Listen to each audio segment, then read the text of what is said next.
And remember, there is a day that you are also going to retire. The likes of Jacob Zuma, the likes of Donald Trump, finished their terms very well, but later on, the law is on their neck. So just know wherever you are that you are not an exceptional when it comes to Kenya. Kini yako tumesikia kuna mahali ambapo unaenda kupinya wa Kenya. Tutaumia. Mimi na mtoto yule ataumia, mzazi ataumia, mzee ataumia, hata wabunge ambao hujai kuulizwa ni kwa nini unakonda. Sikiza kwa saa hii leo. Kitu ya kwanza inafanya unakonda, umepandisha bei ya sukari. Kitu ya pili inafanya unakonda, umepandisha bei ya unga. Because politics, there's nothing like empty platitudes and pedantic postulates for conceit. Nothing like a repeat of the cycling of destructively competitive politics. Bunge oye! Pass. My names are Mheshimiwa Mr. Robert Makoha Wangoho. And for the few who might not be knowing me, I'm the official elected president Bunge la Mwananchi, Nakuru, Manyatta. Now, to begin with, Mr. William Samoei Ruto, we are aware about the scheme that you have towards the schools in Kenya. You are in the process of abolishing all boarding schools. That is the work that you secretly gave to the task force, the education task force that completed their work yesterday at night at 12 noon. Wewe watu wamepeana 24 billion instead of 28 billion shillings to the schools. Jana unataka kuabolish boarding schools. Unataka watoto wakuje nyumbani wakule nini? For the few day schools that we have, watoto hawana school fees, watoto nyumbani hawana chakula. Mtoto akienda shuleni ndiye anaona atapata lunch at least akule. Wengine wana extend after games time, hawaendi nyumbani, wanasoma kidogo na wanapewa githeri yenye libaki lunch time wakule ndio waende nyumbani walale. Na wewe umeanza kusema atuna abolish all boarding schools in Kenya. You want to make our schools miserable. You want to turn around the educational system to become vulnerable, such that we don't produce good citizens of Kenya as we used to do so in the previous curriculum of 844. How can Machogu promise that the schools will be provided with 28 billion? Maisha imepanda kwa shule zetu. And then munapeana very late hiyo pesa, and then hiyo pesa haitoshi. What is the purpose of that? Kuna chakula yenye wanafunzi washakula. Kuna matenderas washapea mashule stationaries before mu disperse hiyo pesa. And then you pay them very late, and you pay with a deficit of 4 billion shillings. Tunajua tukikuja kufanya auditing utapata mumeandika mlipea secondary schools na primary schools 28 billion shillings, lakini jana yenye tuliona kwa kamera ilikuwa ni 24 billion shillings. Hiyo mchezo tunaijua sana. I don't think that we are fools. We are awake, and should you attempt to make the education system lame, we are going to be on your neck. And remember, there is a day that you are also going to retire. The likes of Jacob Zuma, the likes of Donald Trump, finished their terms very well, but later on, the law is on their neck. So just know wherever you are that you are not an exceptional when it comes to Kenya. Continue breaking the law, continue threatening the members of parliament, continue capturing important institutions like IEBC, like Register of Political Parties, like Kotu. like the DCI, like the DPP. But your time will come when you have to explain to these Kenyans you are undermining. That is one. Moses Wetangula, wewe tunasikia ukishapewa ukule ushibe, hunanga shida yote, utakubali kuvunja sheria yoyote ile. You are elected to be the Speaker of the National Assembly. I overheard some of your supporters claiming that you are the third in command. Yes, you may be the third in command, but that one does not mean that you are there to breach the Constitution of Kenya. Article 20, Section A says that once the person holding the position of the chief whip, the deputy, the chief whip minority coalesces with other political parties apart from the party that elected her, that person is termed to be unfit. And therefore, when you claim that your hands are tied up, unamaanisha nini? Sabina Chege ni mtu wa Azimio la Umoja, alikuwa elected, alikuwa nominated by Uhuru Kenyatta wa Jubilee, anakuja anajoin Kenya Kwanza, and then the moment we replace her with Mark Mwende, wewe unashindwa kumuondoa kwa house, and then you end up suspending the likes of Millie Odhiambo. That is a breach to the Constitution of Kenya. You are a neutral leader in that position of the Speaker of the National Assembly.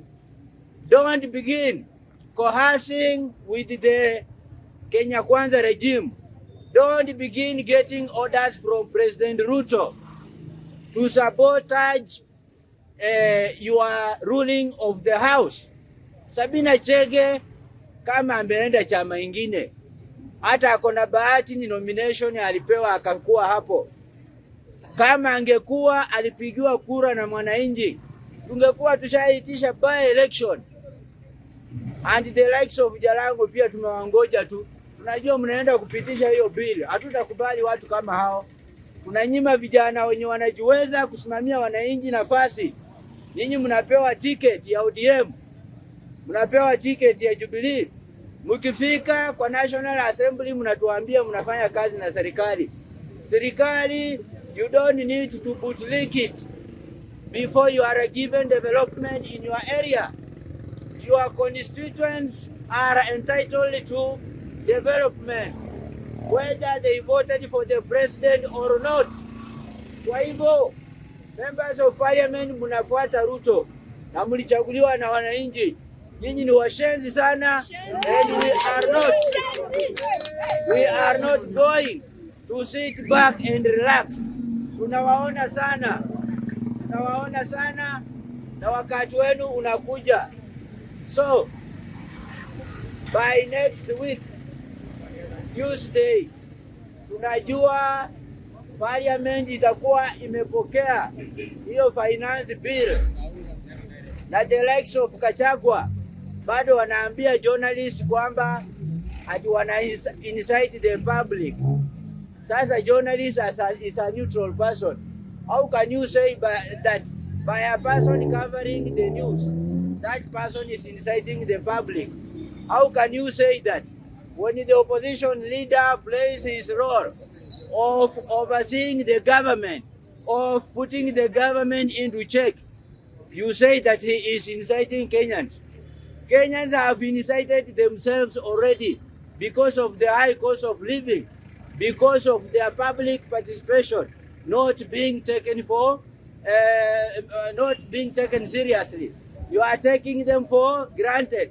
So just know that the citizens of Kenya already are incited amongst themselves. That's to mean maandamano ike inakuja na mtaanza kulia. Tutakuwa tunaamuka asubuhi tunaona tauni zote itakuwa ni uwanja. Afadhali urekebishe mambo before yazidi unga. So that is the message for today. And I'm not going to add anything. My advice to members of Bunge la Mwananchi Nakuru and beyond Nakuru, nilikuambia utafute chupa ya maji ya plastic, weke maji yako vizuri, ungoje siku ya maandamano. Mimi ndio nitakupigia frimbi ya Nakuru. Nikishapiga hiyo frimbi, tunatoka sisi wote na marafiki zetu wote ambao tunaenda kupigania maisha ya Wakenya wenzetu pamoja. Yes, we are not turning back. Because sometimes watu wengine dawa yao sio mazungumuzo. Watu wengine walizaliwa na nywele ngumu kama steel wire. Ukijaribu kumwongelesha na mdomo, hamutaelewana. Mtu kama huyo, kama ni mshipi, toa mshipi, rarua yeye mshipi, ya ataerevuka. So this government, mshipi ya Ruto ni maandamano. Tuko pamoja? Kwa sababu huyo sio mtu naongelesha na maneno akasikia. Otherwise, thank you very much for coming. It means sisi wote tunapitia shida kama Wakenya. Si namna hiyo?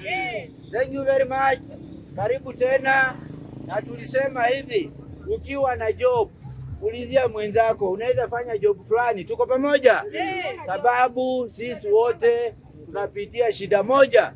Na wewe ukipewa nafasi ya kazi, fanya tafadhali, kwa sababu sisi ni mandugu hapa. Na tukiwa hapa, be a brother's keeper. Hatuko hapa kuincite wenzetu, tuko hapa kupigania haki yetu, kwa sababu iko kwa katiba ya Kenya ya mwaka wa 2010. Tuko pamoja? Thank you very much for coming and may God bless you. Mimi yangu ni kwa William Ruto. Yangu ni kwa Mheshimiwa William Ruto. Na hii sio siri na tukufichi. Anakuambia hivi Bwana Ruto. Ile kama hujai kujua ni kwa nini unakonda, sikiza kwa saa hii leo. Kitu ya kwanza inafanya unakonda, umepandisha bei ya sukari. Kitu ya pili inafanya unakonda, umepandisha bei ya unga. Kitu ya tatu inafanya unakonda ni kulazimisha wabunge kupitisha sheria yenye haifai kwa wananchi. Kitu ya nne yenye inafanya unakonda, Mr. William Ruto, hutaki kujitolea ushuru peke yako, unataka wabunge ndio wakutolee ushuru. Naambia Raila Amolo Odinga, baba, wananchi sisi kama wabunge wananchi Nakuru tuko nyuma yako na tumesimama na wewe kwa muda mrefu. Kwa hivyo hii mambo ya maandamano hiyo yenye unasema itaje ni kesho ama kesho kutwa, sisi hatutaki kitu ati bado unapeana serikali nini. Hatuna hiyo wakati wa kungojea serikali, na sababu hii serikali sio serikali ya kuongeleshwa na kusikiza. Hii serikali ni ya kutumia kifua. Kwa hivyo hata sisi wananchi, baba Raila Amolo Odinga, usiwache tutumie kifua. Tangaza hii kitu mara moja, uingie State House, tungoe mtu tupeleke Sugoi. Asante sana. Wellington, Ondongno, Kenyan Subway, also known as the Kisumu Englishman.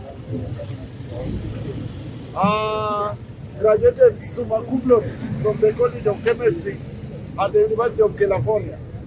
Summa cum laude, this is the highest level of achievement students can reach when they finish their studies at college. Yesterday, before I stretched luxuriously on my bed, I bought at 50,000 Kenya shillings from Naivas.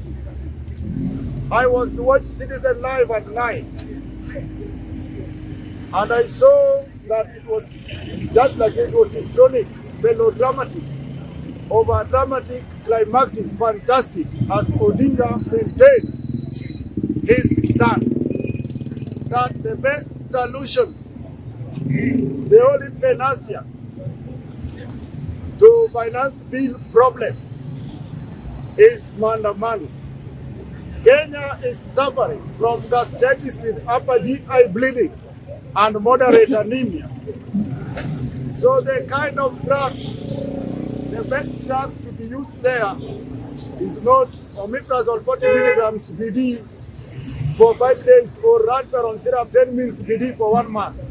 The best drug there is monolistic injection. That must be there, TDS for 1 month. That is the only language that our people from the government can understand or comprehend.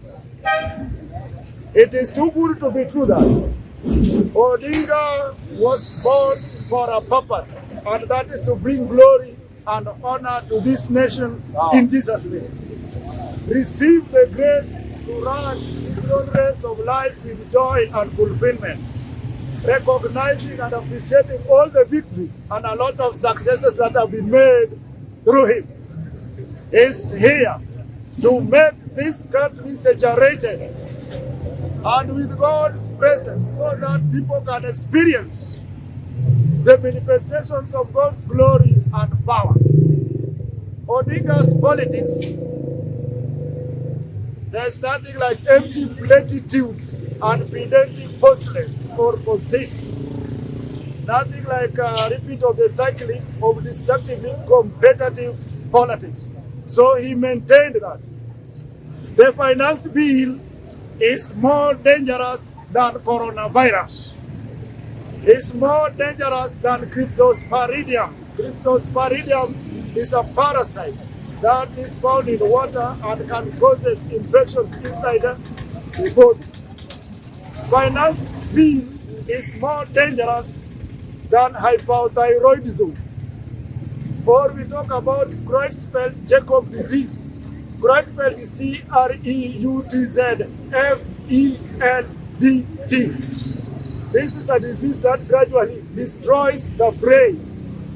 That this finance bill is more dangerous than Staphylococcus.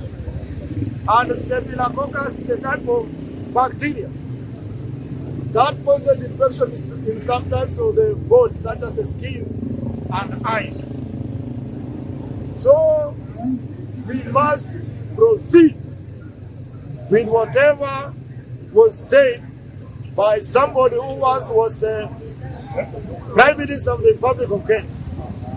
Whatever you said is incontrovertible, indisputable, incontestable, meaning it is true and cannot be denied or disagreed with. He insisted that finance bill is Mephistophenia, excruciating. It can lead Kenyans to Scylla and Charybdis situation. Scylla is S-C-Y-L-L-A. Charybdis is C-H-A-R-Y-B-D-I-S. So this is a situation whereby you try to avoid a certain danger, and there is another danger waiting for you somewhere. The leadership of Raila Odinga is driving people from being in a state of claustrophobic atmosphere. Odinga is there because he has received the inspiration, motivation, and ability to conceive good ideas that will run this country from the site of supernatural manifestation to a splendid situation or a sumptuous situation or a good situation. So that is why we are here to support Raila Odinga 101%. We understand very well that is the most charismatic, proactive, paradoxical, controversial, and perhaps difficult to understand. That is why we must give it a maximum support. He has said that Maandamano is on. This is the kind of somebody who cannot shy away from controversy. Somebody who will not hide Kenyans' problem behind an eye of insouciance. He must face the problems head on. Thank you. Majina anaitwa Dishon, bunge la Manyatta. Langu tu ni kushauri Mheshimiwa Rais, wakati ulipochukua uongozi, tunajua ni mwezi wa 8 mwaka ambao umeisha, na tangu uchukua uongozi hatuoni maendeleo. Kwa maana maendeleo imekuwa mara mingi ni siasa, na nakushauri tu Mheshimiwa Rais, kwa maana tukirudi katika katiba letu kuna kipengele ambacho tunasema rais uweze kuunganisha taifa, na ni wewe ndio kichwa ambacho umeshikilia taifa hili, na sio wewe wa kwanza kuingia katika uongozi. Najua ulipokea na ukaanza, na mara mingi hata mataifa nyingine yote inakutazama wewe. Ninajua kuna mtu pia anakushauri, na sijui kama kuna mtu anakushauri vibaya. Pengine mahali kuna makosa, mara mingi watu wanajifundisha kwa makosa. Na nakushauri Mheshimiwa Rais, ili uweze kuunganisha taifa hili, tafuta huyo mzee ambao anaitwa Raila Odinga, mnaweza keti pamoja wawili. Vile Mheshimiwa Rais mstaafu Uhuru Kenyatta alichukua hatua nzuri sana, na ile hatua ambayo aliyochukua ilifanya taifa hili likaanza kusonga na mambo haikuwa mabaya. Mimi nakushauri tu Mheshimiwa Rais, najua wewe ni mchapakazi, na mambo mengi cheche la mambo inakuja kwako, kwa maana kuna wale ambao najua ukiketi katika kiti cha urais, kuna wale ambao wanakupenda na kuna wale ambao hawakupendi. Hiyo kiti sio kiti rais. Tunakuomba tu Mheshimiwa Rais, ukachukua hatua hii, umtafute mheshimiwa ambao ni Amolo Odinga, ni mzee na ni rafiki yako. Mara mingi sijaona ukimtusi, umekuwa ukisema my friend. Na juzi pia niliona wakati mlikuwa kwa matanga mahali, na nikaona ukasema unamjua, na yeye pia akasema anakujua sana, mnajuana, nyinyi marafiki. Hatuombi taifa hili likaanguka kwa ajili ya mambo mengi. Najua Raila ako na ujuzi wa kuendesha taifa, hata wewe uko na ujuzi wa kuendesha taifa. Mkiketi pamoja mtasababisha taifa letu likaweza kusonga. Hatuishi kwa siasa, tunataka tuishi taifa moja. Kwa maana hata tukichua wimbo letu la taifa ni maombi pia. Wananchi huku wanateseka, wakati huu maisha imekuwa magumu. Kuweka kitu kwa mfuko hakuna, kupeleka kitu kwa meza, kwa maana wakati huu ambapo tumo ndani. Mimi ninapotoka nikienda nje kutafuta kibarua, ninataka nirudi na unga kwa nyumba, hata kama ni kilo moja niweze kurudi nayo kwa nyumba. Kuna watu ambao saizi wanalala njaa kwa ajili ya maisha. Upande huu tumeona unahitaji ushuru.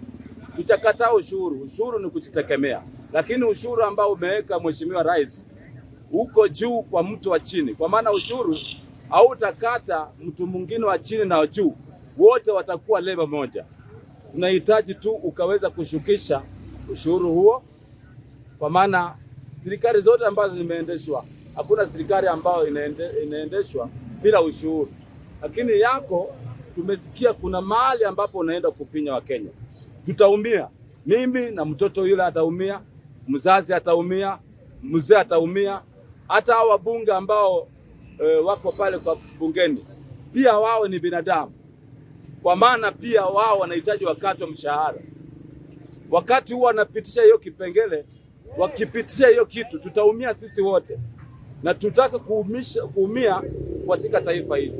Taifa letu, mimi kitu cha kwanza nashukuru sana kwa taifa hili. Ninaona taifa letu liko na pesa. Kama kuna magavana, kuna wabunge, kuna maseneta, hawa watu wote wanapata mshahara. Mimi ninaomba Mheshimiwa Rais, kitu cha kwanza, ili uweze kupandisha ushuru huo, kitu cha kwanza mimi nitakushauri hivi: shukisha mishahara za wabunge, ushukishe mshahara ya seneta, ushukishe mshahara ya magavana, pia ministers. Mishahara hizo zikishuka chini, na pia kuna magari ambao ninaona magari yuko kwa police station ni magari mingi sana. Punguza pia hiyo magari, hiyo ni pesa pia, kwa maana hizo magari pia zinatumia mafuta. ukisukisha hizo vitu. Na pia kitu ambacho tunaomba Mheshimiwa Rais, ungefanya hivi, ungeweza kungoja kwanza watu wa flow, pesa zikuwe kwa watu. Tukipata sisi wote watu hawa wapate pesa, ziwe pesa kwa mifuko yetu. Kwa maana wakati mlikuwa mnatembea ukitafuta kura, mlituambia pesa mfukoni. Na kumbuka hata Mheshimiwa Mudavadi, Musalia Mudavadi ambao ndugu zetu, alisema pesa mfukoni. Raundi hii hakuna pesa mfukoni, na pia mnataka pia tutoe ushuru. Tutatoa ushuru gani? Kwa maana tunajua hata maandiko nasema ya Kaisari umpe Kaisari. Na ndio wakati huu mnahitaji ya Kaisari tumpe Kaisari, na yenyewe mtaweza kutupea. Tupe pesa ziwe kwetu, tukua na pesa hapa chini, mtarudi kwetu mseme wacha tufanye ushuru. Ni hayo tu, mubarikiwe.